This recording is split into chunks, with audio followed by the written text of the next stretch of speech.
Welcome to Lesche, a podcast on new ideas in ancient Greek studies. I'm your host, Johanna Hanning, and for the umpteenth time this year, I've lost my voice. But I promise I still had it during the actual recording of this episode. What do you know about the ancient author Soranus? I personally did not know anything about him, and I'm not even quite sure I'd heard of him, to be honest, until I started to get to know Tara Mulder and her work. Soranus of Ephesus was a 2nd century AD Greek physician who practiced in Alexandria and then Rome, the two most sophisticated medical hubs of the ancient world. He authored treatises on subjects ranging from surgery to acute diseases, but his greatest legacy proved to be his 4-book Gynecology, a comprehensive manual on obstetrics, gynecology, embryology, neonatology, everything like that. One thing that's really remarkable about Soranus is that he directed the gynecology specifically toward midwives. He treated midwifery as a legitimate scientific discipline, and even went so far as to define the ideal midwife, the ideal practitioner of that discipline. For Soranus, she needed to be a paragon of professionalism, literate enough to study medical theory, physically strong enough to handle the rigors of labor, and also possessed of a steady, disciplined calmness. And he argued that a midwife should genuinely love her work.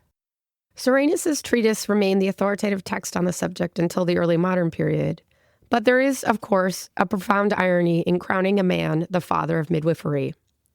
Soranus is just one of the authors that we discuss in this episode, and here you're going to hear Tara illuminate his medical knowledge and method, but also highlight how, already in antiquity, the voice of childbirth was shifting. As childbirth was codified into medical treatises authored by male physicians like Soranus, the oral traditions of midwives, who had skillfully attended to births for generations, became gradually overwritten. As progressive as a Soranus may have been, he represents an early and important stage in the process by which male physicians transformed pregnancy into a pathology and childbirth into a clinical scenario. That shift fundamentally altered what had previously been a shared experience among women, guided by the wisdom and embodied knowledge of midwives. When Tara was a grad student at Brown, I learned a huge amount from her, not just about who Soranus was, but also about how generative it can be to, as Tara once put it, take modern questions and pose them to our ancient sources. Tara's new book, A Womb of One's Own, Lost Histories of Childbirth in Ancient Rome, has just been released by the University of California Press. It offers a gripping, beautifully written account of how, during the Roman Empire, male doctors began to claim a monopoly on the matters of birth. In this book, Tara seeks to recover the wisdom and stories of ancient women, and in doing so, she happens, to my mind, to demonstrate all those qualities that Soranus once attributed to the ideal midwife: strength, discipline, and a manifest love of her work. Tara Mulder is assistant professor of classical and ancient Near Eastern studies at the University of Wisconsin-Madison, with an affiliation in gender and women's studies. She's the editor of the forthcoming volume, A Cultural History of Pregnancy and Childbirth in Antiquity. As the daughter of a home birth midwife, she's assisted in over 24 births. More of her writing on pregnancy, childbirth, abortion, medicine, gender, and sexuality in antiquity can be found at taramulder.com. For this episode, and for the first time on the podcast, I do want to issue a content warning. This episode contains detailed descriptions of childbirth complications, including maternal and infant mortality, and of how those kinds of complications were handled by ancient midwives and physicians. And there are graphic references to surgical procedures, just so you know before you listen. A quick reminder that, as ever, I've put some bibliography in the show notes to this episode. And again, Lesche is on Instagram at Lesche Podcast, and I will be posting some images to accompany the episode there. And that's also where I post announcements of new episodes, so please consider giving us a follow. Now, I'd like to welcome into the Lesche Tara Mulder. The next voice you'll be hearing is hers.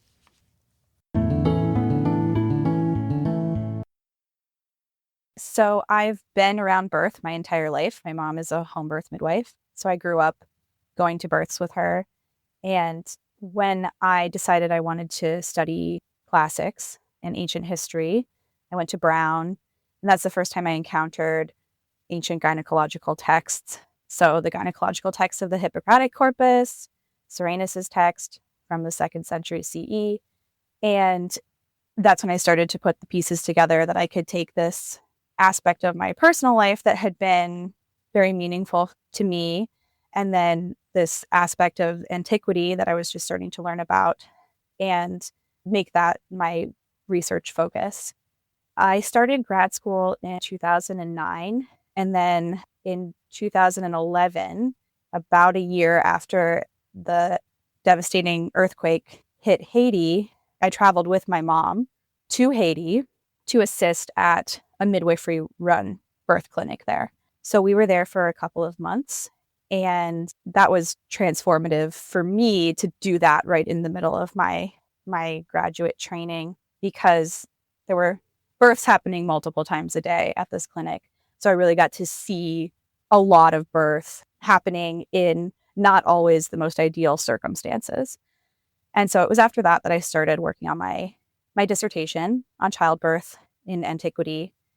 The dissertation had more of a theoretical focus. I was looking at what I called ideologies of reproduction in ancient Rome and today. So I was taking modern feminist theory and seeing how that could help us understand what was going on with birth in ancient Rome. I took a few years once I completed my PhD. I was traveling around the country a lot and teaching at different places. I had what's probably now a fairly typical academic career of hopping from one place to another for about a decade. And in that time, I decided I wanted to really change the dissertation significantly and write the book as a birth story for a more popular audience, something that could be read by both academics and by my mom, frankly, right? I wanted to write something that my mom and her midwife friends would read and find interesting too. So it took me about 5 years to write this book that I wanted to write in the form of an ancient Roman birth story. Yeah, can you say more about that phrase, birth story? Which I have to say, I had never even heard the term birth story until my postpartum doula asked me what mine was. I had never even heard of that concept. But anyways, it's something that comes up a lot in your book, but it's also a way that you describe the book itself. Could you just say a little bit more about that concept?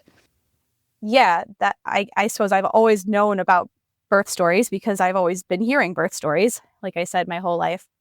A birth story is the story of giving birth. It can be the story of you being born, or it can be the story of you giving birth. But the reason a birth story is important is that because it is such a momentous experience in a birthing person's life, there's often this great desire to tell the story of what happened when you were giving birth, whatever kind of birth you had, whether it was magical and transformative and positive, or whether it was very traumatic. There's this desire to tell the story of giving birth.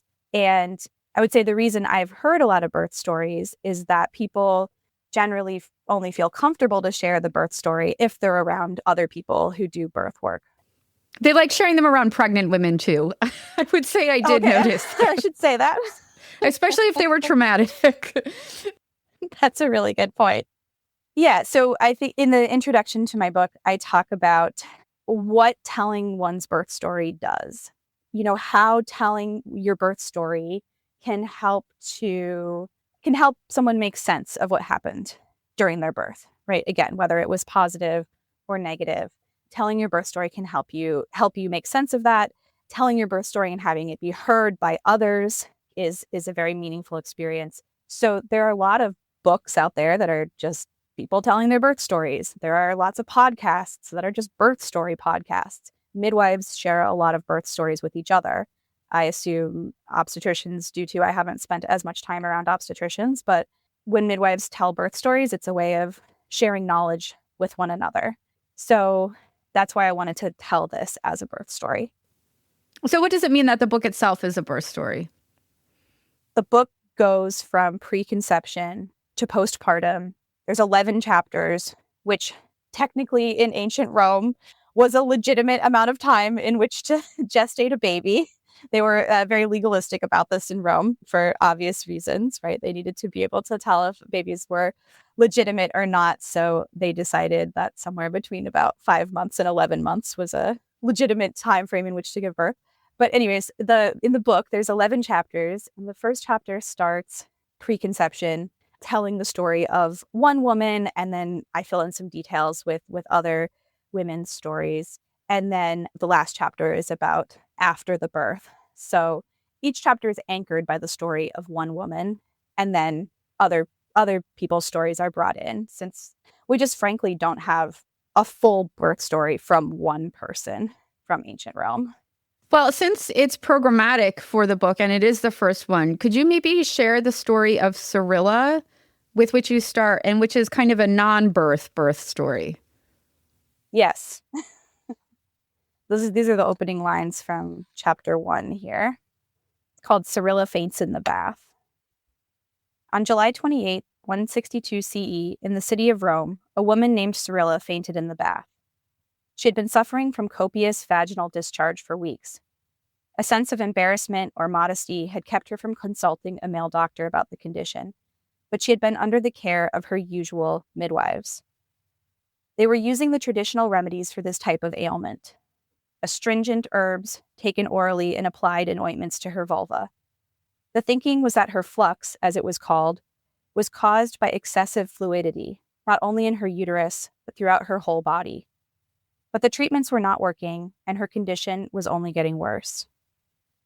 At the same time, her belly was starting to swell. One of the women taking care of her began to suspect that she was pregnant, and started the normal prenatal care, which included a daily bath. Although the baths did not seem to be helping much, they didn't seem to be doing any harm either, until she fainted. Cyrilla was carried from the birthing room to a couch while her attendants shrieked.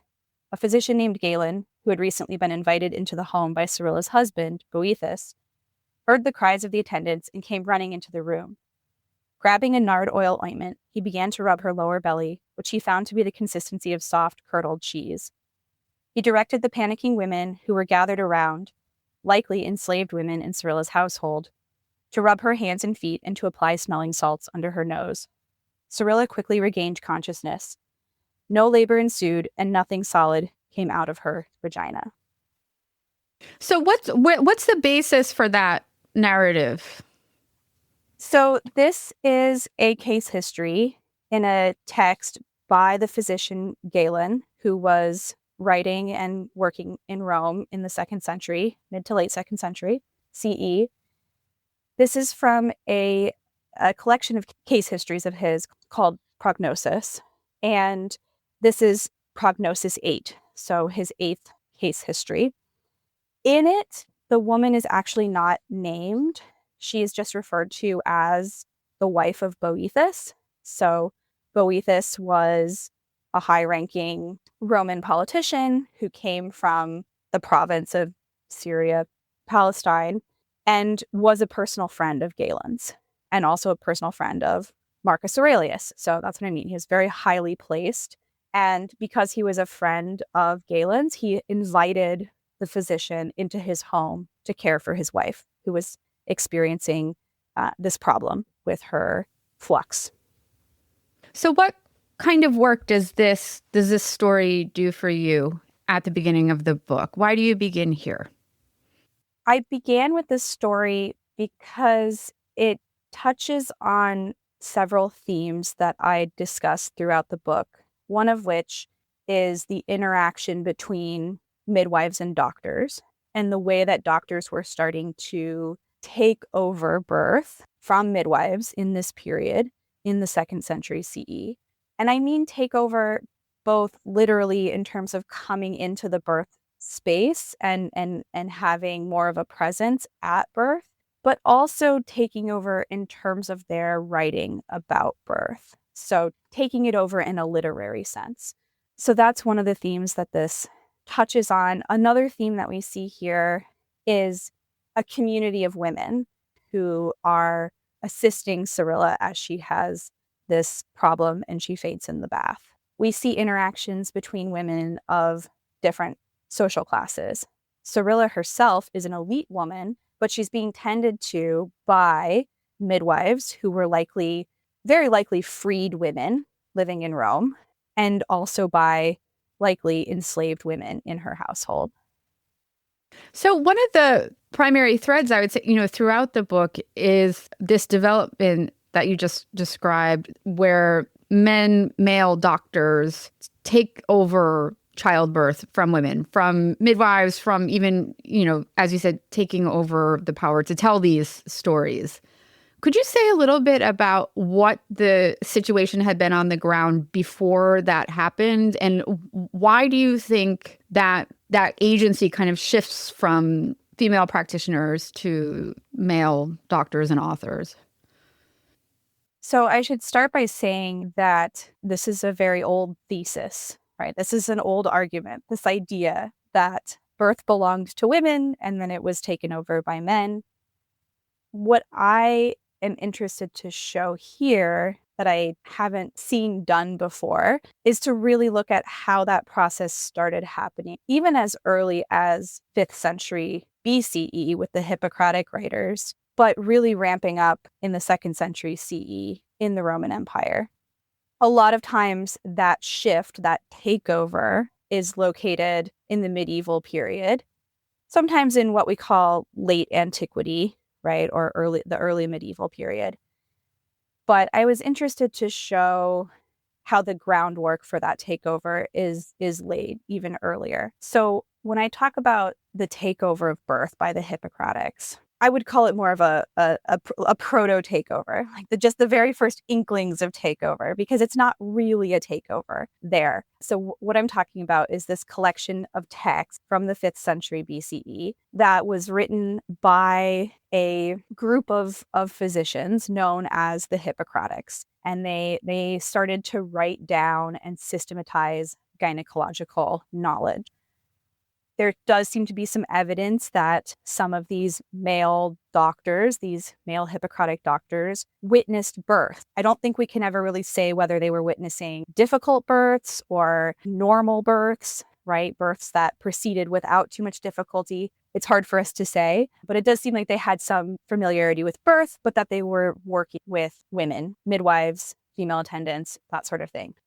So that's the lay of the land. If we look at the Mediterranean starting from about the 5th century BCE, it's mostly women taking care of women. We have midwives. They train through apprenticeship with other midwives. A lot of them are lower status practitioners, either enslaved women or freed women. So that's what's going on. And then there's a really significant fundamental shift that happens in Rome around the 2nd century CE, which is that childbirth goes from being something that is understood as inherently healthful for women, so something that is good for them. And that's because women's bodies were seen as being fluid, excessively fluid, very fleshy, leaky, and childbirth was seen as a way to use up that excess fluid in the female body, which could cause harm in various ways. It was seen as a way of opening up the channels and the pathways in the female body, which was necessary for that fluid to be expelled from the body. But it was seen as a good thing for women to get pregnant and to give birth. It was kind of like a regulating process. Exactly. Menstruation, of course, was the most common regulating process for women's bodies. But childbirth was sort of seen as especially good menstruation, right? An especially good regulating process for female bodies. And then what we see in the 2nd century is that idea completely changes. And instead of being seen as a healthful event, childbirth comes to be seen as pathological, at least according to the male medical sources that we have, the written sources that we have. Could you just gloss pathological there? So by pathological, I mean something that is inherently harmful to the body. So pregnancy is not good for women is the idea. Not that it shouldn't happen and not that it's not natural, but it's not healthful for them. And so because of that shift to seeing pregnancy and birth as pathological for female bodies, that opened the door for medical control of the process. Because rather than something that was just expected to kind of proceed on its own, that would occasionally have complications where a physician might need to be called in, birth came to be seen as something that benefited from medical intervention always. So what caused the change, do you think? Yeah, so I should say where we really see that change is in this gynecological text that was written by this man, Soranus, this physician, Soranus, in the 2nd century. It's actually written in Greek, even though, he was operating in the Roman Empire. He was operating at Rome. He wrote his treatise in Greek because he came from Ephesus on the western coast of modern Turkey. And I think what he was doing is that he was trying to appeal to a particularly Roman patriarchal sensibility around family making and around reproduction. So the Romans were very concerned with how they reproduced themselves, how they reproduced their state. This is something that Angela Hugg talks about a lot in her book that came out a couple of years ago, Fertility, Ideology, and the Cultural Politics of Reproduction at Rome. We could say that about any society, I'm sure, but as Angela Hugg shows, the Romans are uniquely invested in it in some particular ways. And so in order to appeal to his clientele of elite Roman men, really, that's who he's writing to, elite Roman men and their wives, he creates some pathways for male monitoring and male control of the reproductive process. He says, you can look at a woman, you can perform some basic visual and tactile tests on her body to see if she will be good at reproducing. You can manipulate the conditions of conception to make it more likely to happen in a way that produces exceptional offspring. Women can be monitored and controlled during their pregnancies to produce the best offspring possible. Wow, this sounds so ancient and unrelatable. I can't even wrap my mind around it. Sorry, go on. No, that's good. So the control doesn't come in at the birth moment right away. That's what I would say. At this period, the birth moment itself is not being taken over. It's more the earlier stuff, the preconception, how you conceive, how conception happens, and then what happens during pregnancy. So this is like the Roman man saying, darling, haven't you had enough garum for today? Exactly. Right. Exactly. Now, maybe ease up on the wine there. Or don't. I don't know. No, that's correct, because pungent foods were to be avoided during pregnancy because they were believed to cause miscarriage or to cause malformations of the fetus. So can you say a little bit more about Soranus, or what is his kind of bumper sticker motto around things ultimately? He does lightly admit that the best thing for women's bodies would be not to reproduce at all. But he says, of course, that's not possible. Right. He says women get married for the sake of reproduction. And so therefore, his line is really, women have to reproduce, even though it's not good for them. So follow my prescriptions and you'll have the best outcome that you can given the circumstances. And what sorts of prescriptions does he have? I think you mentioned that, for example, that women should wait until they're at least 18, right? Or 5 years after the onset of menses, right? What other kinds of things does he say are best? He says that you should have sex after the woman has eaten a light meal and been given a rub down. So the idea is she shouldn't be overloaded with food. She also shouldn't be hungry. She should be lightly sated. She should be relaxed and comfortable, because any tension that she's holding in her body, whether physical tension or like mental angst, will affect the fetus at the moment of conception. It's kind of a pity that they didn't have smooth jazz at the time, because it seems like Soranus would have been into it. Yeah, so that's one recommendation. The next kind of recommendation is, after sex, after intercourse, she's supposed to lie, the woman who, has hopefully been impregnated is supposed to lie in a quiet, dark room for several days. So you can imagine the kind of woman that this advice is aimed at, right? If you're an enslaved woman in the ancient world, there's no way you're lying in a quiet, dark room for several days to try to maximize your reproductive success. And then he has prescriptions for each phase of pregnancy from that point on.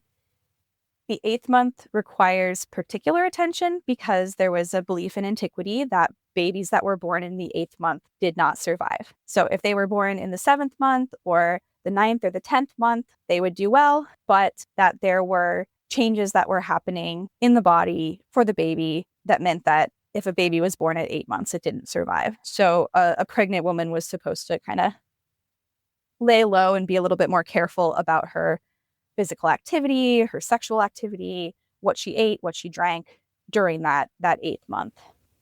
Well, so much for the man's take. I mean, could you say a little bit about what evidence we have for what women were doing to take this process into their own hands? I mean, maybe you could say a little bit about amulets, for example, or what's happening in their daily lives that is also concerned with these kinds of issues of conception. Yeah, so the written texts are all by men. To get at what women were doing for themselves, we have to turn to the material record. We have a collection of amulets.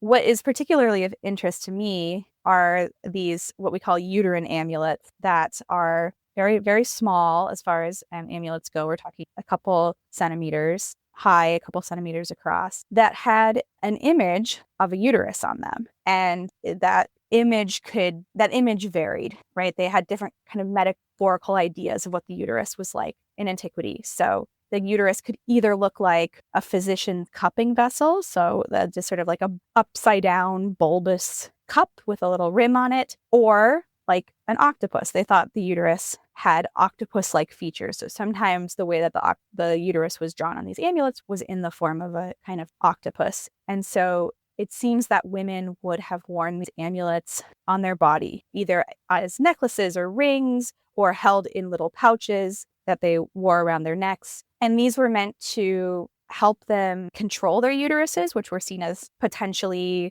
malevolent forces within their bodies. This is the idea of the wandering womb, of course, this idea that the uterus could move around the body and could attack and suffocate other organs. So they used the amulets to control the uterus. They also used the amulets to help with conception, to help with pregnancy, and then to help in the birth moment itself. So this is what we call quick birth amulets, akitokion amulets. These would have been used with the idea that they would help to expel the fetus and help to expel the placenta from the body. And then, of course, they would be used afterwards as well to stop hemorrhage and to help with healing too. So there's really these polyvalent objects that helped with all aspects of reproductive and gynecological management. Another thing that we see from women are votives that have been dedicated at religious sanctuaries. So votives of pregnant women, one of these features on the cover of the book. Votives of pregnant figurines, votives of uteruses, votives of breasts. So these would have been dedicated either in anticipation of the birth, asking for help from a deity, or more likely in the aftermath. So usually a votive is a response to a request that has been answered, right? So a prayer is made to a god, the god responds to that prayer, and then afterwards, the person who received the god's help dedicates a votive in thanks. So in terms of childbirth itself, can you set the scene a little bit and maybe give us an idea of, what is, before we go on to a particular scene that you imagined for the book, what is the standard scene of childbirth? What's going on? Who is there? What are the particular dangers? What does that look like in antiquity? So a birth scene would have varied quite a bit depending on who was giving birth. The more resources that you had, the more access you had to help of various sorts. So for the sake of kind of painting the most expansive picture that we can here, we can talk about what might have happened at an upper class woman's birth, an elite woman's birth, because we're going to have the most resources and so the most actors there. These births happened in people's homes.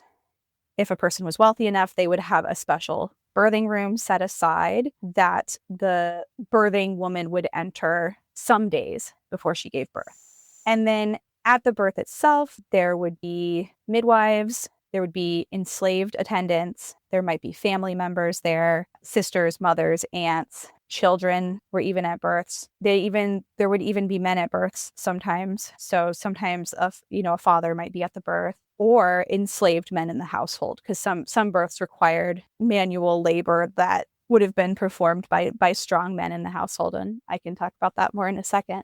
So there would be helpers at the birth of various statuses, of various sorts. And then there would be, like I said, these amulets were an important presence there. These amulets, they had uteruses on them. They also had deities on them. And the way that amulets were used at births has been written about very beautifully by Bonell Freidin, whose book about Roman childbirth came out 2 years ago, called Birthing Roman. So she really talks about like the risks of birth and the use of amulets to mitigate risks at birth. And then just a lot of herbs, a lot of, what we might call medicinal substances, plant substances, rocks, minerals, that sort of thing. There would also be cloths made out of wool and linen. There would be water to help in different ways. Soranus says that you should have a hard bed and a soft bed. So a hard bed to labor on, and then a soft bed for resting on afterwards. And then, of course, the most important tool that would have been in the room was the birth stool or the birth chair. And so at the moment of pushing, if a woman had been laboring on a bed, she was supposed to get up and go sit on the birth chair to push the baby out. Do we have any depictions of those or evidence of what is our evidence for those? The evidence that we have of birth chairs, and I call them chairs because in the Roman world, they really were these very elaborate chairs, or I should say, we call them chairs because when we look at Rome itself, the birth chairs that come from Rome and from the cities surrounding Rome really were these elaborate chairs. If we look somewhere like Roman Egypt, it's more of a stool, right? Like a very simple stool. But our depictions of these, some of them we have on amulets. So there are pregnant figures on these amulets sitting on birth stools. In the few depictions, we don't have very many depictions of birth, the birth scene itself from Rome. But in the ones that we do, the person who is giving birth or who has just given birth is always sitting on one of these birth chairs. So the most famous depiction of this is the relief on the tombstone of a midwife called Scribonia Attica she lived and worked in Ostia, which was a port city near Rome. She was there in the 140s CE. On the outside of her tomb, there is this depiction of an active birth scene. And so in that scene, we see a laboring woman sitting on a birth chair. Scribonia herself is kneeling down in front of the woman, ready to catch the baby. And then there's a third female figure standing behind the laboring woman, helping to support her from behind. Yeah, we can put that image on the Instagram account. So yes, we have visual depictions. We also have some descriptions of these birth stools in the medical text too. In antiquity, and I assume that, the birth scene in a way that you're describing an elite household is probably pretty much the same until relatively recently in the whole grand scheme of human time. But when things went wrong, to what extent were they able to handle that? I'm not really sure how else to put it. Obviously we can't handle everything that happens today, and there's huge factors of disparity. But in antiquity, how wrong could something go? And midwives would have been able to deal with it. This is a question I'm very interested in and that I tackle in the 10th chapter of the book, which is called Difficult Birth. Because the reality of childbirth, even in the pre-modern world, is that overwhelmingly things went right.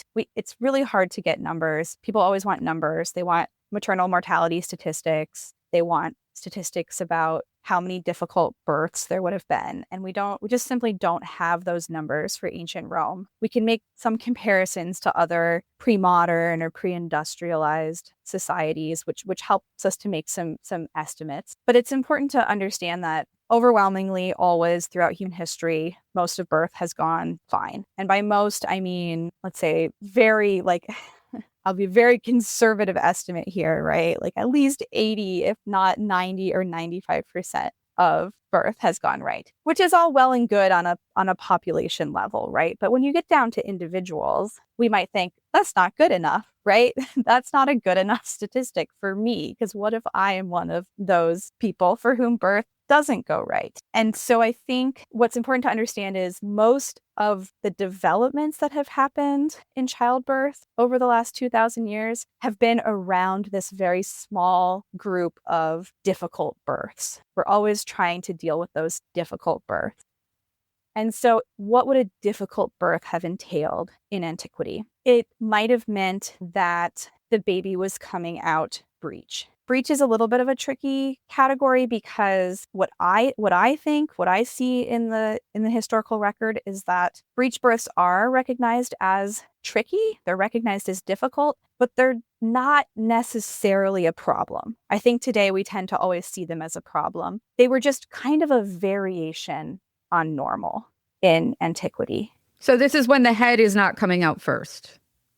Right. This is when a baby is coming out feet first or butt first or some combination of the two, maybe one foot sticking down, that kind of thing. And I think for the most part, breech births could have been managed in antiquity. They talk about them in the medical texts. They talk about how to deal with them. It takes a little bit more attention from the practitioner, the moves, the typicals. So what you think about in physiological birth, and by that I mean birth that hasn't had a lot of medicalized intervention in it, kind of birth that's sort of proceeding on its own without the modern tools that we have to manipulate birth, like Pitocin or forceps or vacuum suction or C-section, right? So Pitocin is a drug that kind of induces contractions, right? Yes, and there's other sorts of tools and drugs that we have to induce contractions.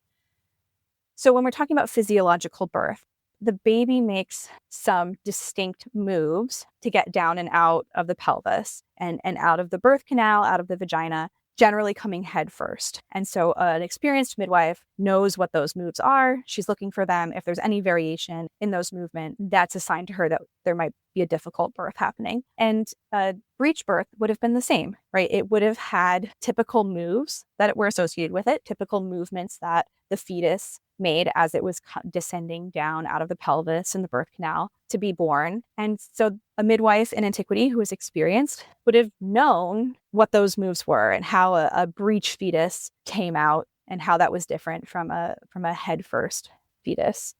Anyways, that was a tangent about breech. So that's okay. So they were experienced and could handle. I think they could handle breech birth. I think today we tend to see breech birth as very scary, and we think it automatically needs a C-section. Of course, C-section was not an option back then. The Romans didn't do C-sections. As far as we know, people would not have survived a C-section. And so a baby coming out feet first would have had to be born vaginally. And I think they would have seen that as, a little bit more dangerous, a little bit more tricky, but something that could be handled and managed. And there are descriptions for what exactly it is the midwife's supposed to do when a baby is coming out feet first. So I definitely want to return to the idea of breech births in the case particularly of Agrippina. But before we go there, I wanted to ask you about maybe postpartum care and what kind of evidence we have for maternal care after birth and for dealing with things that come up like preeclampsia or these kinds of complications that can come up even after the baby is actually born. What sort of evidence do we have for the way that the mother is cared for in the immediate period after giving birth? Yeah, so to kind of go off of our difficult birth discussion, one thing that I think is not well understood always is that when something goes wrong with birth, it's often not in the birth moment itself, but it's in the aftermath. That's when things could go wrong more often than not. So our evidence for birth going wrong in antiquity is medical case studies, medical case stories, right? It's hard to call them case histories because they didn't really have the same conventions that we have today for writing a case history, but medical case stories. We see just more generalized descriptions of difficult birth in male authored medical texts. One of our main sources of evidence for difficult birth is actually inscriptions on tombstones for women who died giving birth. And generally what we see is that women have died in the days or weeks following birth. It's very rare. There are some instances of this. I include one in the book of women dying in the birth moment itself. But generally it's in the days and weeks following. And the problems there are things like retained placenta. That's a huge issue in the medical text, is making sure the placenta comes out, making sure all the pieces of the placenta come out, right? This is apparently what killed Mary Wollstonecraft, if you're familiar with a feminist icon, Mary Wollstonecraft. She apparently died from a retained placenta in the weeks after birth. So getting the placenta out is a big deal. Fevers caused by any infections from the birth, which, of course, this is way before we understood germs. There is some attention to cleanliness in the texts, but obviously any kind of manual intervention into the vagina, into the birth canal with hands or with tools or with herbs would have increased the risk of infection. And so that could cause problems after the birth. And so what we see in the text is not as much as you would think, given all these potential risks in the postpartum period. There's, they're in the immediate aftermath of birth, right? They're concerned with, how do you get the placenta out? Is it, do you need to use some herbs? Do you need to does the practitioner have to reach their hand up inside the uterus? Extremely painful, by the way, obviously, to try to get the pieces of the placenta out. There's instructions for the postpartum woman to rest, to eat light, mild food, to wash and anoint the vulva and the vagina with olive oil and wine, that sort of thing.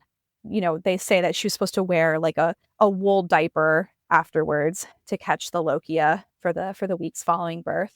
But there's not actually much attention to how she should take care of herself or how other people should take care of her, except in those first couple days after birth. So we don't see anything like in the ancient Chinese tradition where they were supposed to stay, kind of in a lying in state for 40 days or so after the birth. We don't see anything like that in the Greek and Roman world, which is kind of interesting. Yes, interesting is a very polite way of putting it. The whole Western birth tradition and the treatment of the mother afterwards is interesting. Well, maybe we could return then to the matter of Agrippina's breech birth, which you used again programmatically, and telling her story is a part of your methodology. So perhaps you could share your rendering of her birth story. This is Agrippina the Younger. She is the sister of the Emperor Caligula. She's the wife of the Emperor Claudius and the mother of the Emperor Nero. So she is extremely connected into the Julio-Claudian ruling family of Rome in the mid-1st century E. This is the opening of chapter 10, Difficult Birth. December 15th, 34 CE. A contraction seized Agrippina as she lay on the hard bed. She cried out to Juno Lucina for help. The midwife matched her vocalization, drawing it down from a high shriek into a low moan. The other women in the room joined in. Agrippina gave a guttural grunt and water gushed onto the bed. The midwife gently slid her oiled hand into Agrippina's vagina. She could feel a small foot already partway down the birth canal. A slight expression of concern crossed her face, which she quickly masked. She ordered the assistants to fold thick wool cloths and place them under Agrippina's hips. She motioned for an oil lamp to be brought closer. 2 assistants on either side held Agrippina's knees open as the midwife reached up into her vagina, running her finger around to the opening of the cervix. She gently pushed the little foot back up through the cervix, caught the second foot, and guided both legs down together. Agrippina let out an involuntary shriek. 2 enslaved women helped Agrippina out of bed and onto a birth chair. One of the midwife's assistants hurried over with a pot billowing thick, fragrant vapor. Placing it under the opening in the birth chair, she directed it up towards Agrippina's vagina. The midwife rubbed a rich, greasy unguent on her vulva and perineum. Agrippina leaned into the sturdy body of the woman standing behind her, who gripped her firmly under the arms. A doctor readied his tool on a nearby table, speaking in low tones to the midwife. With each contraction, the 2 enslaved women pressed down on Agrippina's belly from above. The baby descended quickly. Very soon, everyone in the room could see that it was a boy. A flutter of excitement and nervous anticipation went through the room. A look of grim determination passed over Agrippina's face.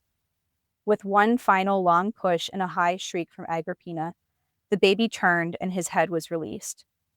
As the sun rose on a crisp December day in the year 34 CE, the future Emperor Nero slipped into the waiting hands of the midwife.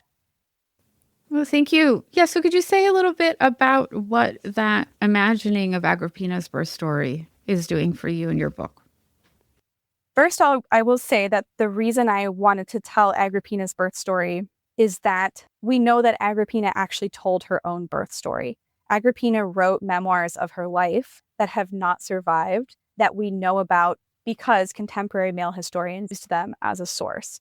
For instance, Tacitus tells us that he read Agrippina's memoirs, and that is one of his sources for his history of the Julio-Claudians. We know that she had a footling breech birth. So I wanted to tell her breech birth story. So that's where that came from. The details in the story itself are, of course, all made up because, like I said, her memoirs do not survive. But what they're based on is very detailed descriptions of breech birth and how they're supposed to be managed in Soranus' text, in a later adaptation of Soranus from the 5th century CE, and from descriptions in some of the Hippocratic texts as well. So from our medical texts, we have descriptions of breech births and how they're supposed to be managed. And then from modern descriptions of breech births, of vaginal breech births. All of the other details are just details from the ancient medical texts for how different parts of the birth would be managed, right? The wool cloths being placed to lift her hips up. That's what was supposed to be done if you were going to do any kind of manual procedure on a laboring woman. The movement to the birth chair at the moment of pushing, that comes from our ancient medical texts. The use of a vapor fumigation, or the use of a vapor bath to help to loosen a stuck fetus. Mm-hmm. That is recommended in the medical texts. The introduction of the doctor on the scene, right? The fact that I have a doctor in there and he's readying his tools. This seems to be when male doctors would come into the birth scene, was if there was a concern that he might need to perform an embryotomy, which is a just very gruesome procedure in which a fetus that was deemed unable to be born because it was somehow stuck inside the uterus or stuck inside the birth canal would have to be cut out piece by piece in an attempt to save the mother. How successful those were, we don't really know. It does seem like there may have been some instances when women would have survived that operation. It would have been extremely, extremely painful and very risky, but that was one thing that they could resort to if a birth was going wrong. Well, Tara, what are you hoping that people who read your book take away from it? I have a couple of goals for the book, one of which is just to entertain. I wanted to tell stories that would be interesting and entertaining and based in some way in truth, whether that truth comes from our ancient sources or whether that truth comes from modern birth practices, kind of a combination of the two.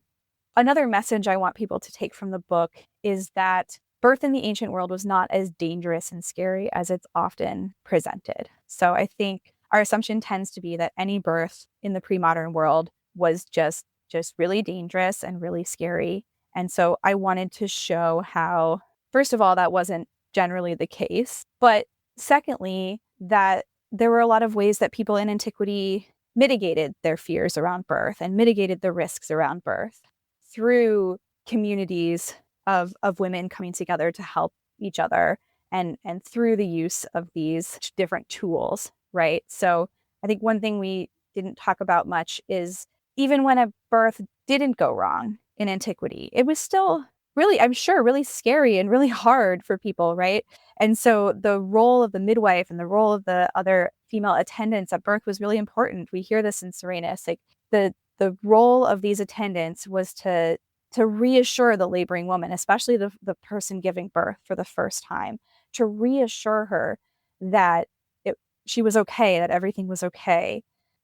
I think one of the reasons we tend to find birth in the pre-modern world and birth in antiquity so scary is because they didn't have pain relief. They didn't have modern medical techniques and tools. But it's very, very hard for us to understand how people would have experienced pain around birth in antiquity from our modern vantage point.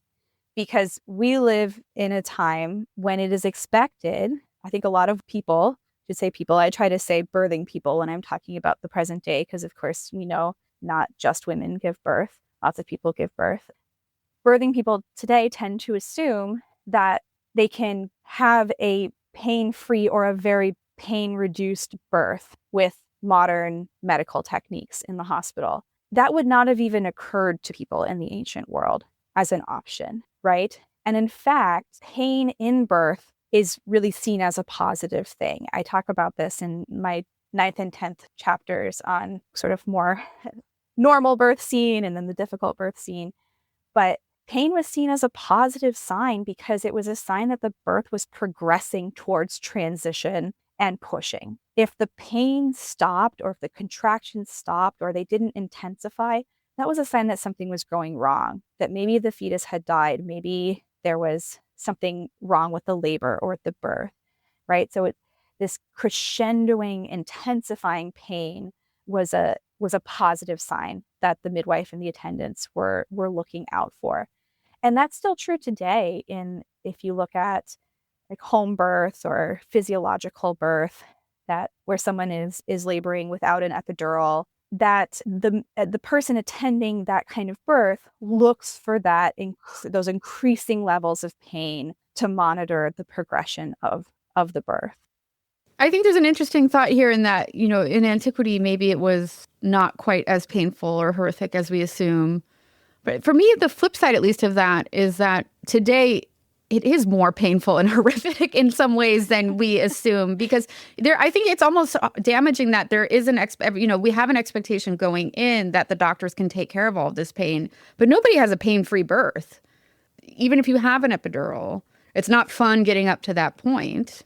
And then certainly afterwards, there's all the healing where, everybody's tearing all the time, that maybe you just don't walk in expecting any pain and then it is there. I remember a friend of mine texted me right before I went into the hospital and said, "You will think you're going to die, but then you won't." And that was some of the most helpful advice that I received, I have to say.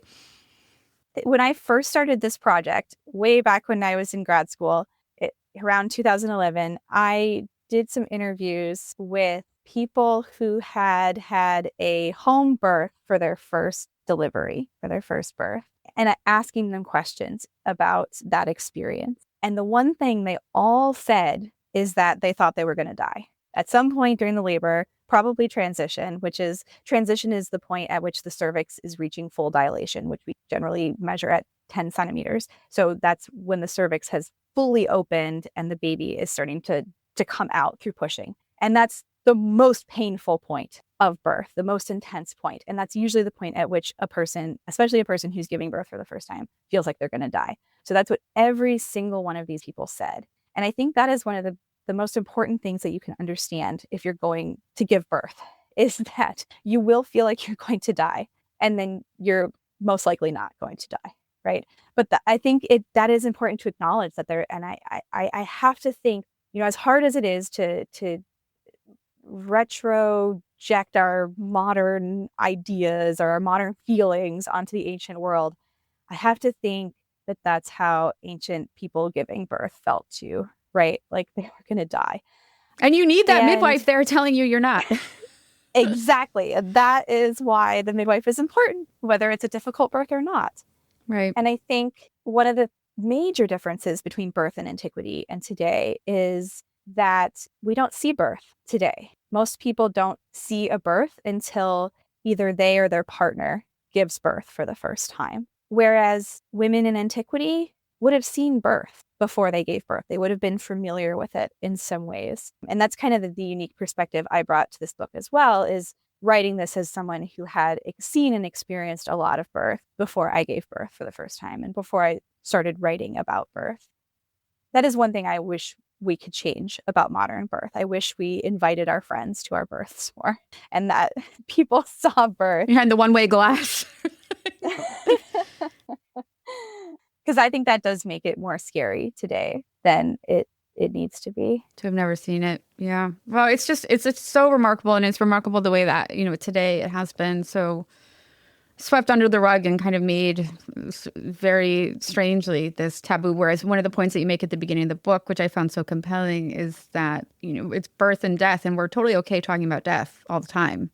Birth is not something that we're as open about. So it's a beautiful book, Tara.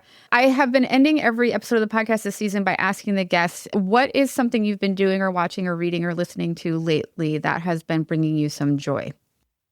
I just finished watching Heated Rivalry. I haven't seen it. I've heard a lot about it. Oh, you have to watch it. It's better than you think. And I'm really, I lived and worked in Canada for 5 years. And I'm just really proud of the Canadians for exporting such a quintessentially Canadian product to the US. Great. Well, congratulations again, Tara, on the book. It reads beautifully. It's so compelling. Thank you so much for coming on the podcast and talking about it. Thank you so much for having me. This was a delight.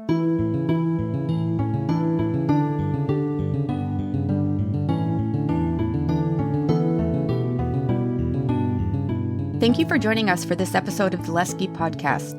And special thanks for their support of the podcast to the Brown University Department of Classics and the John Nicholas Brown Center for Advanced Study. Don't forget to subscribe to the podcast so you never miss an episode.